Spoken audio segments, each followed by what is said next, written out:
This is Professor X. Today we're going to take a look at how to do UV unwrapping inside of Maya. Now, if you ask most people, they'll tell you that they really hate doing UVs, but it's a necessary step to be able to texture your models. But it doesn't have to be this frustrating thing that most people think it is. I think a lot of people are frustrated because they learned how to use Maya's old way of doing UVs, which definitely indeed was frustrating. It was very outdated, it didn't have good algorithms, it didn't let you use tools in the modernized fashion of doing UVs, and so most people would just go to other software to do their UV unwrap. But ever since Maya 2017, Autodesk did the very Autodesk thing, and they just bought somebody else's UV unwrapping algorithm and incorporated into the Maya toolset to make our lives much easier when it comes to UV unwrapping in Maya. And it's at the point now where I actually recommend it. Okay, so before we get into our UV unwrap, let's check that our mesh is ready to be UV unwrapped. So we want to make sure that we have deleted all of the history on our model. And if we look over here in the channel box, we can see under inputs, we have poly soft edge 1. This is just a piece of history that was left over on this model. So we can delete that history by doing Alt-Shift-D. Or if you come up to the shelf up here, we've got the delete history button. It's also good to freeze the transformations because that's going to make some of the UV tools be a little bit weird if the transforms aren't frozen. And centering pivot isn't a bad idea either. Okay, so now that we've got the history deleted on our object, we want to make sure that it is ready for UV unwrapping. So we need to get rid of any kind of non-manifold geometry. We want to get rid of n-gons and all that other kind of nastiness that can work its way into a model during the modeling process. If you're confident in your skills, you can do this manually, or you can check out the mesh cleanup option. And I'm not going to show you how to use this tool here because it's very complicated and there's lots of options, but there are plenty of tutorials out there on how to use this tool. And it can help you get rid of n-gons, non-manifold geometry, or other problems like that, which is perfect for getting the mesh ready to UV unwrap. Once you've done any kind of cleanup, whether you did it manually or with the mesh cleanup tool, you need to make sure that you've deleted history again. Now, the old way of doing UVs, and the reason that most people were really frustrated doing them in Maya, is by going up to the UV menu up here, and then starting out with some kind of projection, camera-based or automatic, any of those. The problem is that this really gets you started on the wrong foot. It's a very primitive way of doing UVs. You end up working very hard and end up getting the result much slower. So what do we actually need? Any 3D modeling software that's going to do UVs really only needs three major things to do them in the modern, nice way. One, we need to be able to mark seams. Two, and most importantly, we need an unwrapping algorithm that's smart enough to turn the 3D mesh into an unfolded piece of geometry in the UV editor. And three, we need some tools to do layout, although even in the end, I still kind of do that part manually myself. Lucky for us, Maya 2017 actually has all of the things that we need. Firstly, I like to change the workspace away from Maya Classic. This is a relatively new feature. Rather than popping up the window itself, we can actually just change this over to UV editing, and it'll rearrange the entire user interface to be customized for UV unwrapping. We have this nice UV editor pop up here, and the 3D view right here on the side. Very nice. You'll notice that when we opened up the UV editor, we automatically get these white seams showing up on the model. These seams mark the texture border edges. If you're not seeing these displayed, you can go up to Display, Polygons, Texture Border Edges, and that will turn that on. If you're still not seeing those, it's probably because you don't have any texture border edges. But in this model here, I've actually already UV unwrapped this once, and this is a very ideal kind of result, very clean unwrap, and this is what I'm going to be showing you how to create. To get a better preview of this, I'm going to press the checker button, and this will bring up checkers both in the UV editor and in the 3D space. And this will let me see how well I've done on my UV unwrap. So if we zoom in here, we can tell that this is a very nice unwrap, because look at the size of the checkers. They're fairly consistent. There isn't a major amount of distortion anywhere, right? And that's the case all around. This is what you want out of a good UV unwrap. Very little distortion and as few seams as possible, because these are the two major problems we run into when we're trying to represent a 3D form in a 2D, which is UVs, kind of space, is those seams and the distortion. So we need to minimize both of those things. Some distortion is okay, like back here we can see that these checkers are a little bit larger than the others, but this was a necessary compromise to reduce the number of seams that were going to be in my model. But your model isn't going to start with these kinds of seams, so let's go ahead and reset the UVs by doing a UV camera-based projection. I can actually completely reset these UVs, getting rid of all the seams, and I end up with this pretty nasty set of UVs. And it looks okay from this angle, but if we kind of turn around, there's some of that gross distortion I was talking about. This is absolutely terrible. You do not want this kind of thing in your final UVs. Okay, so now we have a model that doesn't have any seams in it at all. This is probably your starting point for anything that you've modeled. So we need to add some seams. And the old way of doing it in Maya was to manually mark edges and then come over to the UV editor and do cut and sew. But that's kind of sloppy. It's not. It's a lot of steps, and I'm going to show you a much faster way. Now you might be thinking, oh, I'll use the bonus tools, and then we've got the UV editing and these kinds of things, right? Well, this is even better than the bonus tools. The bonus tools are a little bit unreliable. They kind of crash. The UI is kind of sloppy, and this is just even better. Just come up to UV, 3D cut and sew UV tool. Bam. Clicking on that, immediately we get this coloration going on in here, and we have the tool active on our sidebar here. If we double click this, we'll get our tool settings to pop up. It might pop up on the left for you, but mine popped up on the right over here. I highly recommend you pop this open. There aren't very many options here to see, but we have the keyboard and mouse shortcuts drop down right here. And if we click on that, we can see all of the keyboard hotkeys that go along with this guy. So as soon as we click on our mesh, we should see even better than just the coloration. We should see the checkering pattern appear on here, which is going to be very useful for checking that distortion. And that coloration is also going to be helpful for determining where one UV island ends and the next one begins. I'm going to close my outliner here because it's in my way. And then we can kind of maximize our view space here a little bit. And if we look at our hotkeys listed over here, we can see that it's quite simply left mouse button to cut the UV edge or highlighted UV edges. Okay, so I'm going to come in here and I'm going to try to find some edges that should be cut. During the modeling process, I decided which edge loops would be really nice for cutting seams into ahead of time. So all I have to do is remember which ones I kind of put there by design, and I'm going to come along there and click along those edges. So we can just click and drag, and we will start to see them turning white. And we remember that white is our texture border edge.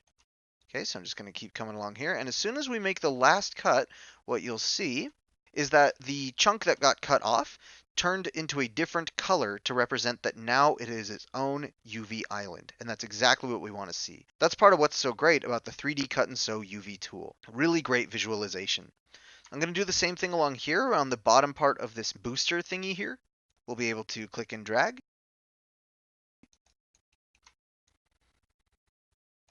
Just dragging along here. And we're just following the seam that I put here by design that was going to make for nice UVs. Okay, and again, as soon as that final piece is cut, it changes color. Now, unfortunately, this one changed to the same color as the main one, but that's just kind of a fluke. Nothing to worry about there. Okay, so now we've got this kind of upper booster piece, and it's going to have problems when it goes to unwrap, and that is that it's a fully enclosed piece here. This back piece needs to have some kind of seam on it, and one of the easiest ways to tell where you can cut a seam is around anything that's got a 90-degree angle. So I've got this nice hard cutoff here. That's a good place to put a seam. We'll just cut around there, and that back piece gets severed, and there's a slight color change to that one as well. I'm just not having great luck with the color choices that it's randomizing to, but I assure you that it's its own island now. Okay, and then what we're left over with is somewhat of a cylinder shape, which still won't unwrap perfectly. It needs to be cut along one edge, kind of like you are unwrapping or kind of breaking down a tube. like a cardboard tube, you got to cut along the edge if you're going to let it lay out perfectly flat. And it's the same thing here. So I'm going to come along this edge here, kind of trails in nicely. So I'm just going to keep this one going all the way to the tip. We see that edge ends up white over there. And once again, over here. Okay, so now I've cut it all the way from one end to the other. I've cut off this end cap piece, and with this should leave us with a piece that can unfold quite nicely. Okay, coming back down to this piece here, this one is more cube-like. It's got this kind of this side here, this front chunk, this side, and this back. So what we need to do with any kind of cube is cut along at least one of the edges to get us started. So I'm going to pick this one. Do, do, do, do. And I'm going to come all the way up to this piece right here as well. All right, so now we've severed off this back piece. And that's going to let it unfold quite nicely, but we are going to end up with a little pinching in here. So I'm going to add in one extra seam right there and one extra seam right there. That's going to let it kind of unfold a little bit nicer and release some of the tension that these corner pieces are going to be bunching up on. You'll notice that this is very common with any kind of corner. At least one of the edges is going to have to go if you want to avoid the most distortion. Okay, I'm thinking that chunk is done. Similarly down here, I'm going to cut this seam to go along here. I've got a problem in my mesh down below. Isn't that interesting? So this is a piece that I missed during the cleanup phase. And that's kind of problematic, but I'm not worried about that at the moment. I've got a different method for cleaning that up in a bit. But that's the kind of thing, ideally, that would not be a problem by this stage of the model. Okay, and you can see once again, as soon as I severed that piece, this one changed color to signify that indeed it's its own island. Now, we have kind of some symmetry going on here. Not a perfect horizontal symmetry, but 1, 2, 3 pieces that are the same. And I know that the geometry on those is actually identical. So I actually don't want to UV unwrap each of them because that's just kind of a waste of my time. So I'm going to do one and then effectively copy it over to these other positions. Okay, but I'll go ahead and cut this one off as well, just to get it away from this base. Okay. And now we have the same issue that we had going on before. Effectively, this is like a tube, right? We have a bunch of edge loops that run through this surface. And just like the little booster pieces here, the main piece is going to need at least one long seam running up the middle. Otherwise, it won't be able to lay out flat. So I'm just going to pick one of these. I think this is a good one right here. And we'll just cut along all the way up to the tip. All right, and then in here, I've got this kind of crevice, and this is going to add a bit of tension to the model. This is not a required cut, but in my opinion, this is going to alleviate some of the pinching that's going to go on here. So I'm just going to double click that one, which is going to add a cut all the way around that edge loop. This is another reason why we want really nice edge loops in our model. It makes this part of the UV unwrapping phase very easy.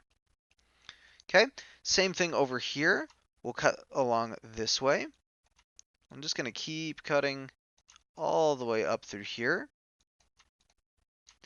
And this one is tube-like, but unfortunately it's tapered, and tapered tubes often also need to be cut at least along one axis like that. Okay? Just so that it can unfold most effectively. Okay? And then this one along here, this is what I'm talking about, this tapers inwards, tapers inwards. This is going to cause a lot of pinching if we don't separate these two from each other. So I'm going to double click that one and it's going to separate that out. All right, and pretty much the same thing here for the back. And this one's got a little bit of a weird piece of topology here, so it's not going to let me double click this nicely all in one go. So let me just do a couple of double clicks. Okay, it's going to cut that back piece off. There we go. And I think that is all the cuts that I need. Now, obviously I didn't do this piece or this piece, and this is a little trick that I've got, and it's actually going to solve my geometry problem and my UV problem. So we're done with this tool for the moment. I'm going to go into face mode, So if we come up just to our regular selection tool, we'll get out of the special tool that we were just using. I'm going to go into face mode, and I'm just going to select this face loop right here and delete it. Select this face loop right here and delete it. Delete that. Delete that. All right. And what we'll do eventually is duplicate this chunk back around. But I don't want to do that just yet because yes, I have my seams, but I don't have them unfolded nicely. We'll notice that in the UV editor side over here, nothing really changed so far. We see the new seams, but we don't have a nice UV layout. So we're done with the marking seams phase, and now it's the layout phase. This is where we need to make sure that we have enabled the proper new Unfold 3D algorithm, which for some reason is off by default. So just come up to Windows, Settings Preferences, Plugin Manager. Inside of the Plugin Manager, you can just search for Unfold 3D, and you'll find this one here, unfold3d.mll. And mine's already checked because I've done this before, but yours might not be. So check Loaded and Auto Load. That will make sure that you don't have to come back into this menu over and over again. Okay. Once you're done with that, close the window, and you will have the Unfold 3D algorithm active as one of your options. From here, we can go into Object Mode, select the whole object, and I'm going to go over to the UV Toolkit over here. The UV Toolkit has a handful of really cool things. Most of them are kind of redundant in my opinion, but you're welcome to play around in here. But what we're after is this unfold section here. And we have this unfold option right there. Don't click it just yet. Hold down the shift button first because we need to set the options, and shift clicking will pop that up. This is the important one. Change the method to unfold 3D. If it's on legacy, you're going to have a huge problem. Nothing's going to work quite right because it uses the old algorithm that doesn't work very well. Unfold 3D. If you'd like, you can also turn on pack. If it does its job well, this might save us a step at the end where we don't have to lay out the UVs ourselves. And we're going to do apply and close. Bam! It's just that easy. So these UVs went from being awful to being actually pretty good. And if we rotate around our mesh, we'll see that we have those even checker sizes again. Okay, quite nice, quite nice. Sometimes you might notice that the shell, this one is perfectly round here, but the island over here actually ended up in this weird kind of egg shape here. This is because of the weird geometry going on in here. There were not enough seams for it to cleanly cut this piece out. Now we could either add in seams or we could manually make adjustments to this. On mine, I did a planar projection and then I scaled down these inner pieces to compensate. I'm going to leave this one as is because that's a bit too picky for this demo. But other than that, these are basically the same UV islands that I had before. So the next piece I'm going to do, Pack was able to push these all into one space like this, but I don't like the way they're laid out. So I'm going to use the layout tool, just grab all of these in shell mode. And then under the arrange and layout options down here, we can go to layout, and I'm going to do shift click on layout. Layout options, unfold 3D again. And we have a couple of options that are pretty important here. Pre-shell scaling, preserve 3D ratios. This is very important. What this is going to do is make sure that all of the shells are the same size, which effectively makes the checkers the same size between all of the pieces. Preserve 3D ratios. And then we want to translate shells and rotate shells. And it's going to do just fine. And rotation steps, I think this is my own custom setting, so I'm just going to clear that out, and that'll be just fine. And the rest of these settings are fine at default, so let's hit layout. And we didn't get as clean of a result as I was hoping for. Like I said, I like to do this last bit a little bit manually myself. So I'm going to do a little bit of that now. Just going to grab this UV shell here. Let me turn my step snap off. Okay, then I'm going to rotate it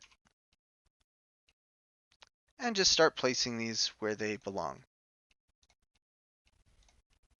Okay, now it's good practice to keep these together based on what they are so that it makes sense in 2D space. So if we look here, we can see that this is kind of the back booster piece, and it goes along with the very rear piece. So I'd like to keep these two shells together. Okay, this is the very front of the missile, so I'm going to move that over to this side here. This is part of the booster piece. This is the rear part of the booster piece. And this is the main part of the booster piece. So we'll just kind of massage these into place over here. Okay, like this.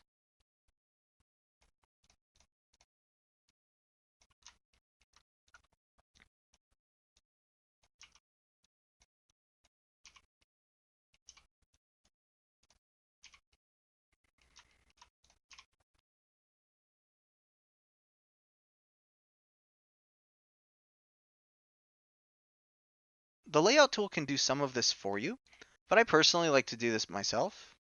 It doesn't take that long and it's kind of fun. It's kind of like putting together a puzzle.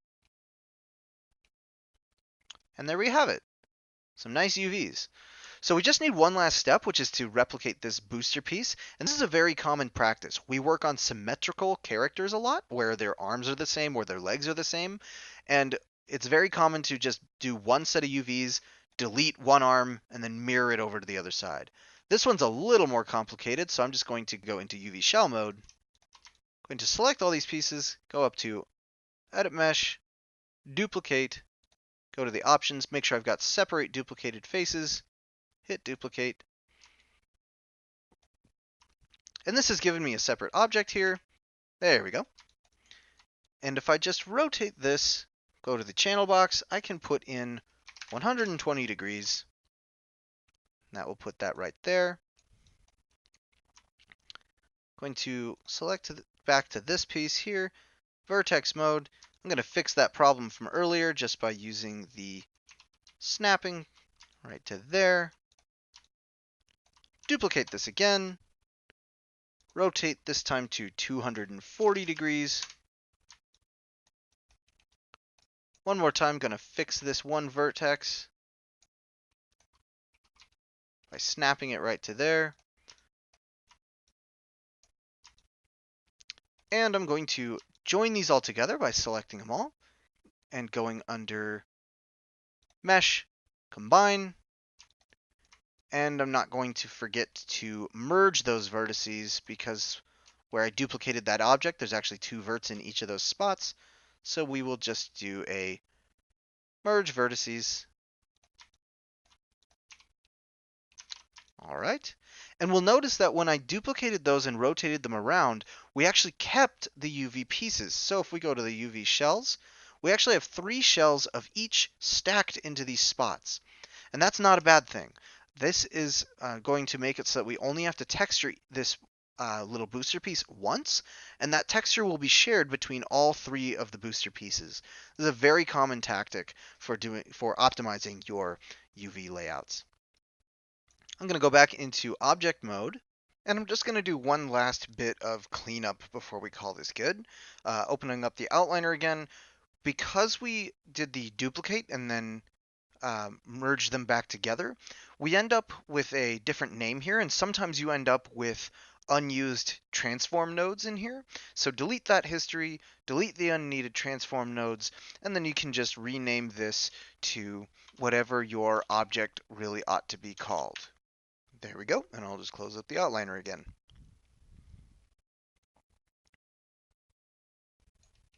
And now we have an object with finished UVs. But we should make sure that we delete history one more time, because if we look over at inputs, we have all of these little tweaks and cuts. So one more time, Alt-Shift-D, and this model has finished UVs, optimized in the UV space, and ready for texturing. I hope this was helpful.